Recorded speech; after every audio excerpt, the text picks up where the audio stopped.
que sobrevive cuando has olvidado lo que has aprendido. Frederick Skinner. Antes de que el niño inicie su etapa escolar, este ya ha aprendido una serie de habilidades como respirar, caminar y jugar, las cuales le enseñan a vivir y relacionarse en su mundo con un aprendizaje que se da de forma natural. Sin embargo, los padres o tutores son los encargados de optimizar este aprendizaje en el niño y enseñarles a comunicarse, comprenderlos y ayudarlos en su adaptación social. Muy buenas tardes, nos encontramos hoy en Redes de Aprendizaje con la psicóloga Consuelo Durán. Muy buenas tardes. Buenas tardes. Muchísimas gracias por estar aquí con nosotras. Gracias a ustedes. Ella nos va a hablar sobre las teorías de aprendizaje y desarrollo, pasando desde Watson por Skinner y Bandura. Inicialmente nos contará acerca de los estudios que ha realizado hasta ahora. Gracias. Bueno, yo soy psicóloga de la Universidad Católica de Colombia. Luego hice un par de especializaciones, una en docencia universitaria y otra en salud ambiental. Tengo una maestría en psicobiología y neurociencia cognitiva. Buenas tardes. Buenas tardes. Ahora hablaremos de Watson como uno de los pioneros en el conductismo tradicional. Entonces quisiera que me contaras por favor acerca del contexto cronológico y geográfico en el que se desarrolla la teoría. La aproximación de Watson. Sí, señora. ¿Sí? Bueno, estamos más o menos finales del siglo XVIII para ubicarnos cronológicamente. Finales del siglo XVIII, comienzos del siglo XIX, realmente en 1920-1930 aparece Watson, que nace una formulación de conducta muy revolucionaria en su época, muy revolucionaria. Ya obviamente que ya había habido los aportes de Pavlov con su condicionamiento clásico, porque Pavlov está como finales del siglo XIX, 1878 más o menos. Ella comienza a hacer los estudios sobre el reflejo condicionado, lo que llamó inicialmente reflejos psíquicos. También por esa misma época, Pavlov en Rusia, porque me hablas de contexto geográfico, Pavlov en Rusia, y Thorndike también está haciendo un trabajo, Edward Thorndike está también trabajando en simultánea para finales del siglo XIX, pero en Estados Unidos se está trabajando el llamado condicionamiento instrumental. Entonces como que ese es el ambiente, ese es el espíritu de la época. Está en Rusia Pavlov y en Estados Unidos Thorndike. Y surge Watson, que realmente fue de profesión publicista y después fue que se volvió psicólogo, si mal no estoy. Surge Watson hacia 1920, muy interesado en una psicología objetiva, una psicología que fuera reconocida en el contexto científico en el que se estaba moviendo en ese momento todos estos diferentes psicólogos que les acabo de nombrar. Entonces él dice que realmente para que la psicología sea reconocida, llegue a ser una ciencia, se necesita que sea objetiva y se necesita además que defina claramente, nítidamente, no solamente su objeto de estudio, sino también el método con el que se debe estudiar el objeto de estudio. Entonces él define como objeto de estudio la conducta. Por eso es que él es de los primeros que empieza a hablar de conductismo. Él dice que el objeto de estudio de la psicología debe ser la conducta. Y el método para estudiar ese objeto de estudio, que es la conducta, a pesar de la redundancia, el método de estudio para estudiar ese objeto de estudio, que es la conducta, él sugiere que sea el método de la observación directa, ¿sí? De los observadores independientes. Él consideraba que era muy importante que pudiera haber un grupo de observadores, un grupo de personas, científicos, que observaran el comportamiento de un ser humano y se pudiera obtener una medida de consenso, de confiabilidad acerca de lo que esos observadores vieron en ese sujeto, ¿sí? No como ocurría anteriormente, que el método era básicamente introspectivo. Anteriormente los psicólogos le pedían a la persona, bueno, dígame, por ejemplo en los laboratorios de psicofísica de Wundt en Leipzig, ¿qué pasaba? Las personas les ponían sus electrodos o hacían sus presentaciones de estímulo y se le pedía que ellas dijeran, hicieran un ejercicio introspectivo, miraran hacia adentro qué habían sentido, qué estaban pensando. Entonces por eso es que Watson dice, no, es necesario definir un objeto de estudio que no esté dentro del individuo, es del individuo, porque somos los individuos los que nos comportamos, que tenemos conductas, ¿sí? El objeto de estudio es la conducta, pero el método que sea el observador independiente, ¿sí? Ese es el contexto geográfico e histórico en el que surge el modelo de Watson. Ok, ¿y qué La aporte? propuesta de Watson, porque no se alcanza a ser un modelo, la formulación de conducta que él hace. ¿Y qué aportes de esta teoría ha hecho en el desarrollo humano? Ha hecho, bueno, no sabría precisar así, a ver, teorías del desarrollo inspiradas en Watson. Lo que pasa es que Watson como que da las bases, fija las bases para lo que viene después, porque lo que viene después es el trabajo de Skinner, que recoge ese modelo de formulación de conducta y saca su propio modelo de formulación, pues obviamente basándose en el de Watson. Watson tiene por ahí, es una frase de Watson, se reconoce una máxima que fue: dadme una docena de niños y yo haré de ellos lo que yo considere, desde ladrones hasta presidentes, o desde presidentes hasta ladrones, como ustedes lo quieran ver, ¿sí? Entonces era como una predominancia por el determinismo ambiental. A Watson se le critica bastante porque en sus estudios, en sus investigaciones, utilizó niños. Entonces ahí está el famoso trabajo que realizó con un niño, que tal vez ustedes habrán oído, el experimento con el niño Albertico, ¿sí? En el que le crea una fobia a los ratones. Después de ese trabajo que hizo Watson, surge, yo no sé si fue Rosalind, no me acuerdo si él lo hace con Rosalind, bueno, sé que él, en compañía con otra estudiante de psicología, si no estoy mal, es que llevan a cabo el experimento con el niño Watson, ¿sí? Con el niño Albertico. Y luego surge Mary Coover Jones, sí, es Watson y Rosalind, creo que son los que hacen el experimento. Y luego surge Mary Coover Jones, una psicóloga que está haciendo un doctorado, y su propuesta es como quitarle el miedo a Albertico, pero ya Albertico ya no está, ya Albertico se lo han llevado sus papás. En ese momento era un niño de 6 meses, ha pasado ya el tiempo, viene el trabajo de Mary Coover Jones y hace un trabajo de modificar una fobia con otro niño que era Peter, el niño Pedrito, que también tenía una fobia a algo. Entonces ella aplica ese trabajo con ellos, con este niño, ¿sí? Sí. Terminando con el conductismo tradicional de Watson, ahora entraremos a hablar sobre la formulación de conducta de Skinner. Bueno, entonces inicialmente quiero saber si tú me puedes contextualizar históricamente, geográficamente, en dónde se desarrolló pues este modelo, este paradigma experimental que propone Skinner sobre el condicionamiento operante. Él propone una medida que es la medida de tasa de respuesta, que créanme que es bien importante tener la medida de tasa de respuesta como número de respuestas por unidad de tiempo. Entonces él ve la necesidad de tener una perspectiva mensurable de la conducta, y por eso hace la propuesta de tasa de respuesta. Plantea o hace una propuesta del análisis funcional, influenciado obviamente por por otras ciencias que hablan de relaciones causa-efecto. Él considera que es posible explicar el comportamiento también a través de relaciones causa-efecto, ¿sí? Donde el ambiente va a actuar como variable independiente y la conducta como variable dependiente. Por eso les decía en el momento anterior en el que estábamos hablando de Watson, que se consideraba la conducta pasiva de la influencia que tiene el ambiente como variable independiente.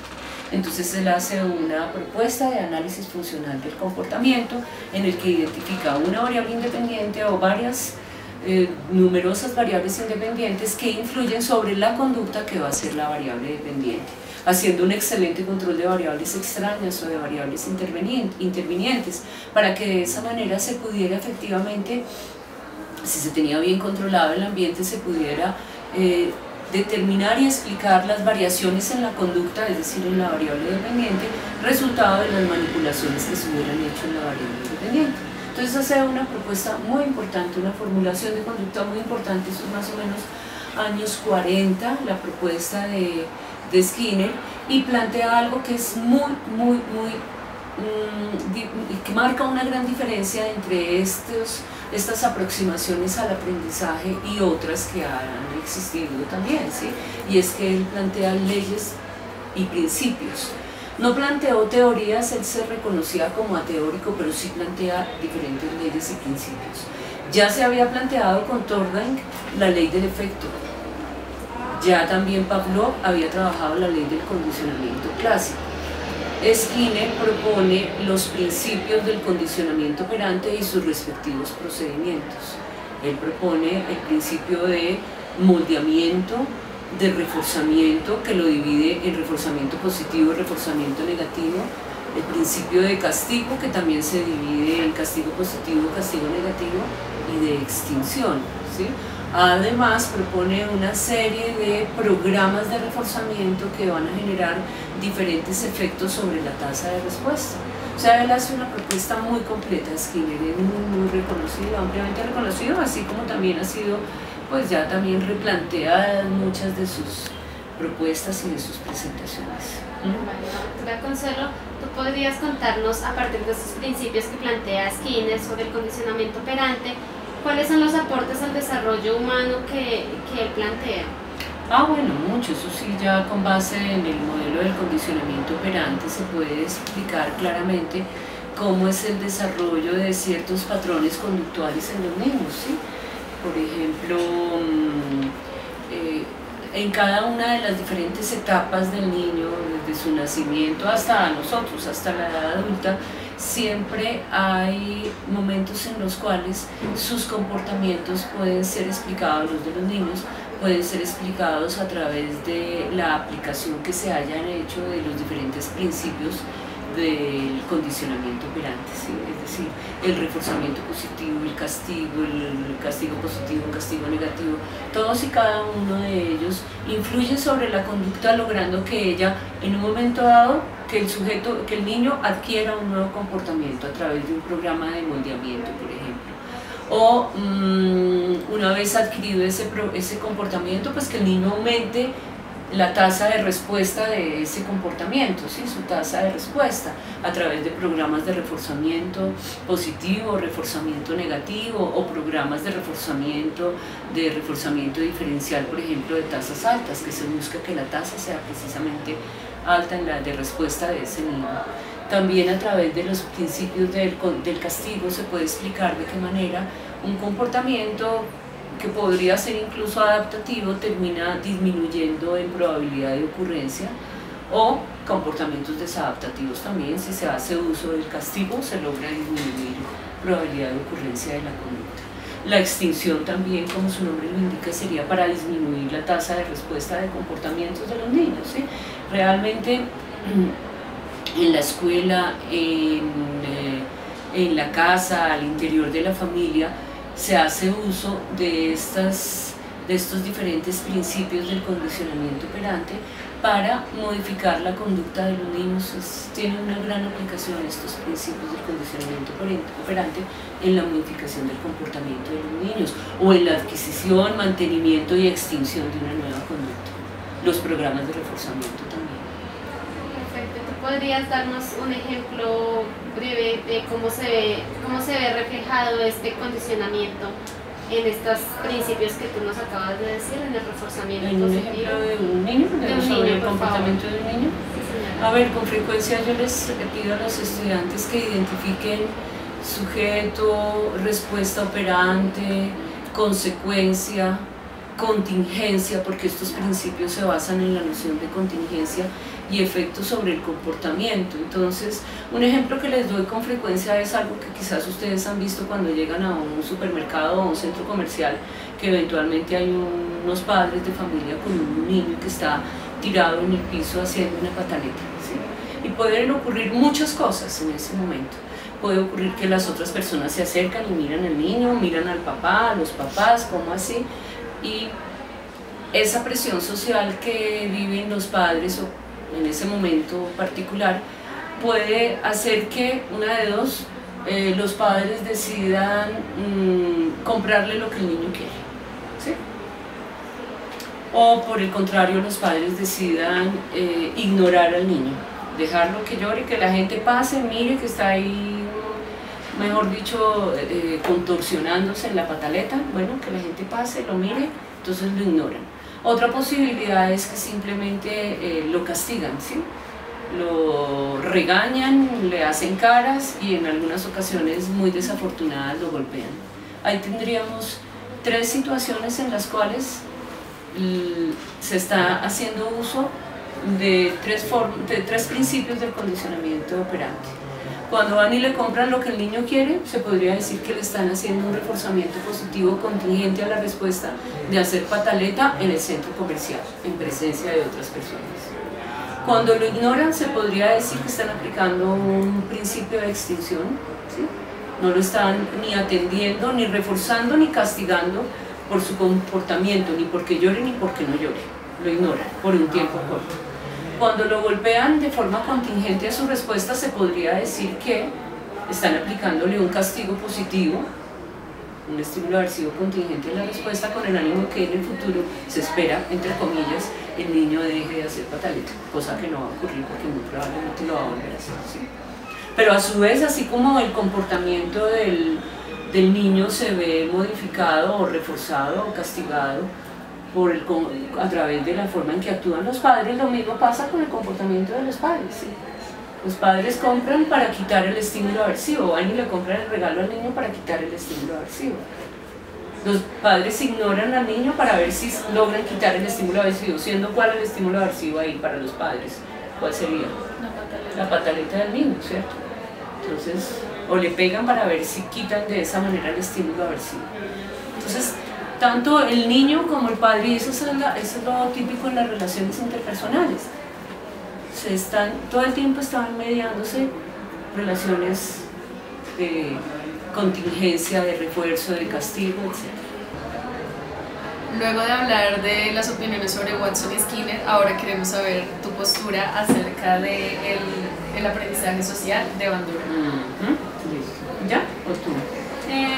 Bueno, doctora, queremos saber el contexto cronológico y geográfico en el que se desarrolla esta teoría.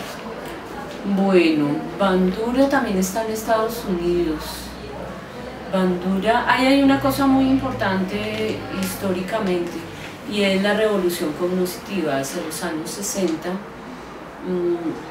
viene un movimiento que permea diferentes ciencias, entre esas obviamente la psicología, y es la necesidad de estudiar los procesos cognitivos que no quiso Skinner estudiar, que prefería verlos dentro de la caja negra.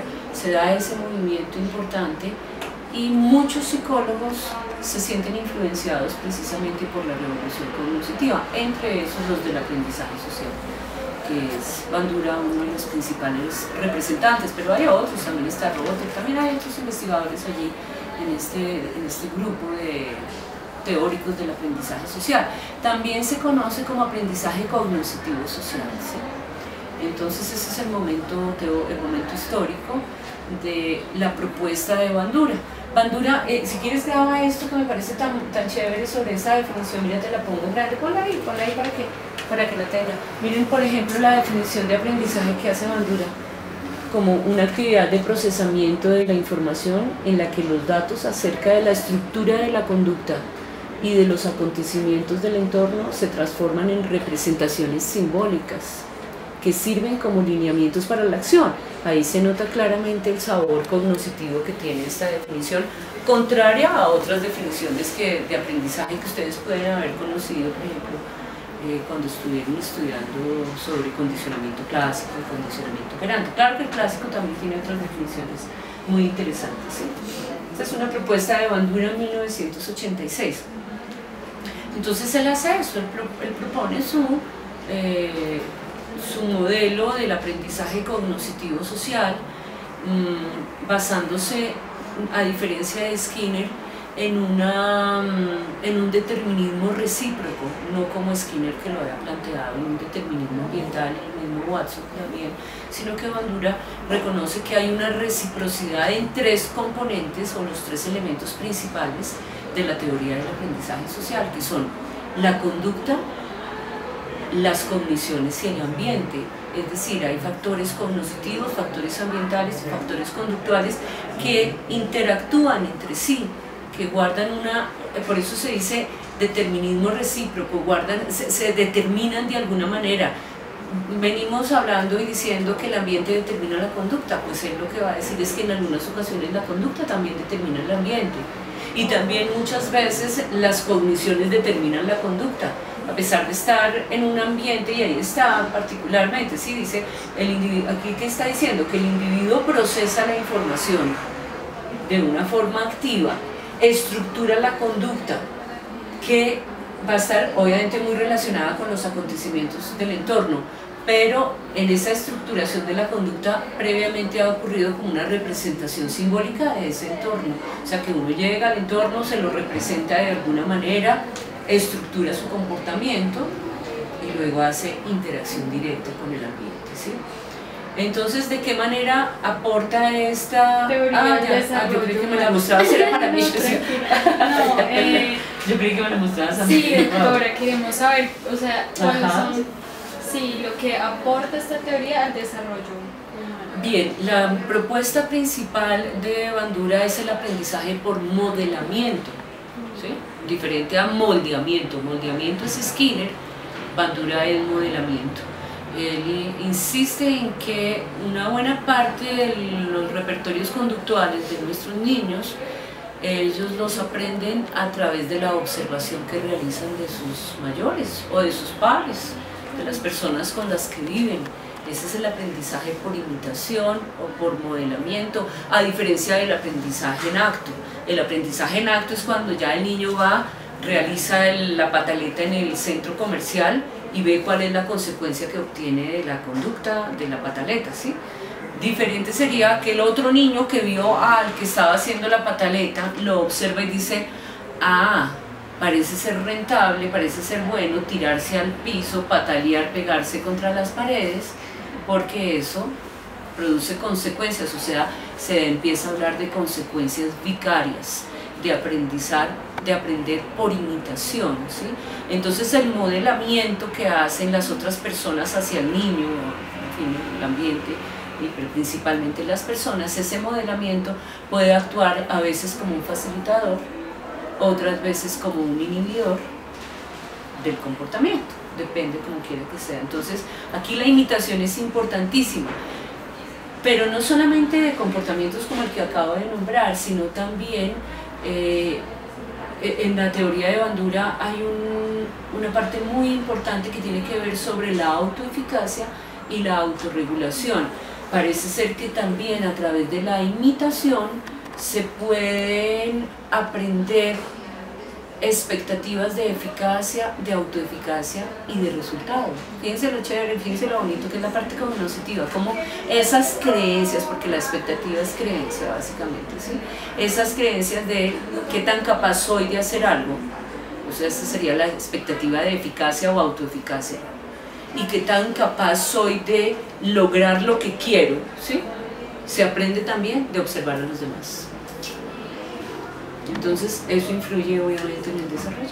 ¿Sí? La noción de autoeficacia, de eficacia percibida, de autoeficacia percibida, todo eso es muy, muy importante, el aprendizaje por modelamiento, las características del modelo y la influencia que tiene en el desarrollo es muy importante. Muchísimas gracias. Ya para finalizar, quisiera que nos contaras acerca de la relación que tiene, por ejemplo, la teoría del miedo con Watson, el lenguaje con el condicionamiento operante de Skinner y la noción de agresión en la teoría pues, de aprendizaje social de Bandura. Ah, ya. Sí, cada uno de las personas que acaban de nombrar, de estos psicólogos, hicieron pronunciamientos precisamente sobre esos aspectos. No todos, es decir, Watson con su famoso experimento de condicionamiento de miedo, ¿me decías miedo con Watson? Sí, señor. Sí, pues el experimento del condicionamiento de miedo, a ver, yo quiero aquí hacer una aclaración. Watson estaba muy influenciado por Pavlov, y Pavlov ya había visto de qué manera la relación estímulo-estímulo afectaba la conducta, entonces él quiso hacerlo en el experimento con el niño Albertico que yo les nombraba hace un momentico, sí, que hace un rato les decía que él que había hecho pues simplemente había cogido un peluche o un ratón o incluso, ¿han visto la película de Watson? Sí. Reptando ahí en el piso con sus barbas blancas y luego ¿qué hacía? Le sonaba un diapasón, una cosa metálica que es un estímulo incondicionado, produce una respuesta incondicionada de sobresalto natural. Entonces, el que vino a demostrar con el condicionamiento de miedo, pues que efectivamente afecta al comportamiento incluso de un niño y desarrolla un miedo condicionado como el que desarrolló Albertico en el experimento. ¿Sí? Lo que vino a demostrar es que las relaciones estímulo-estímulo afectan la conducta, como bien ya se había visto a través del condicionamiento clásico. O sea, se aprende por asociación de un par de estímulos. Con respecto a Skinner sí hizo aportes importantes sobre los estudios de la conducta verbal, habló de la conducta verbal en términos de mandos, de coicos, y de qué manera ella se desarrollaba en función de los principios de reforzamiento y castigo. Posteriormente lo critican, hay un investigador, Chomsky y McCorkle, que hacen unas críticas importantes a esa propuesta del desarrollo de la conducta verbal, porque le hacen ver a Skinner que no es suficiente un arreglo ambiental en función de contingencias de refuerzo y castigo para desarrollar la conducta, sino que además se necesita la maduración de ciertas estructuras para que se pueda realmente hablar, ¿sí? Empezar a tener una conducta verbal.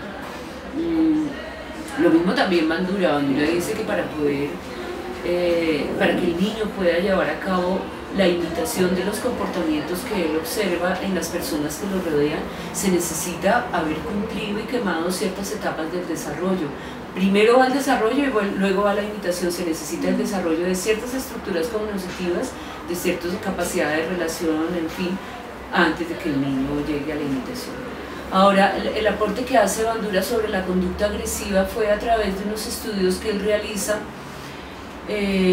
con unos niños, que estos niños observan a otros niños que le pegan a un muñeco que se mueve y observa de qué manera el modelamiento y el aprendizaje por imitación promueve ciertos comportamientos agresivos, y es un cuestionamiento importante para los medios de comunicación, básicamente para la televisión, para la influencia que tiene la televisión en el comportamiento de los niños, no solamente de todos, ¿no? Pero particularmente porque ustedes me están preguntando de los niños.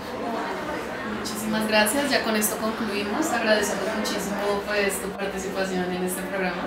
Bueno, muchas gracias a ustedes. En conclusión, los autores frente a la problemática de abordaje toman la postura de nurtura principalmente, debido a que se refiere a aquellos comportamientos adquiridos durante la crianza de los niños, los cuales se refiere a cualquier factor ambiental externo. Sin embargo, no dejan de lado la postura de natura, debido a que existe una base biológica. El sujeto debe ser activo, debido a que se encuentra en un proceso de desarrollo el cual incluye adaptaciones y equilibraciones que cada vez son más satisfactorias, y también se interpretan los procesos cognitivos.